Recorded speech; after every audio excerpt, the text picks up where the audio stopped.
sand is being trucked up to 400 miles to reach its destination or put on rail to reach its destination. Wow. And construction sand in an area where it's plentiful can be as cheap as $7 or $8 a ton, or as expensive as $40 or $50 a ton at the mine, and then delivered, it's obviously 2 or 3 times that or more, depending on how far it has to go.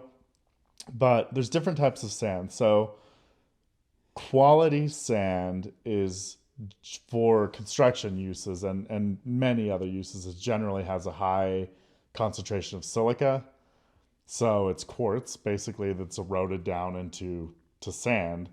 And um, when the silica is angular, it's great for construction sand. The more angular it is, the better because it holds together. It makes great concrete, um, and it can be skid resistant.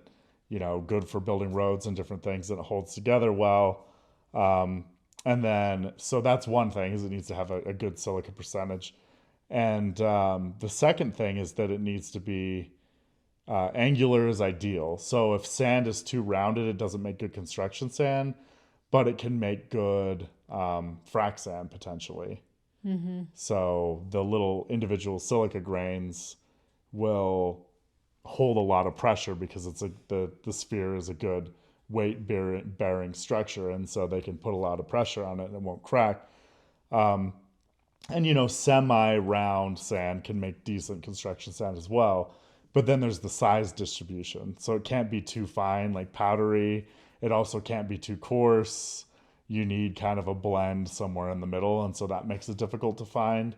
Mm-hmm. Um, Right, because you have to sort it by right. whatever size it is. And you can manufacture it. You can Mm-hmm. manufacture sand. You can take rocks and crush them down and make sand. Yeah, which is very expensive. It is, Yeah. yes. And you can also take different grades of sand and blend them and process them in ways to make good construction sand. But Mm-hmm. finding natural sand that's just ready to scoop up, be washed, dried, and go is ideal.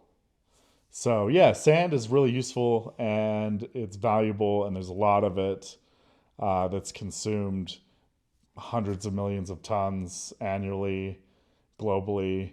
Um, you know, billions of tons of sand.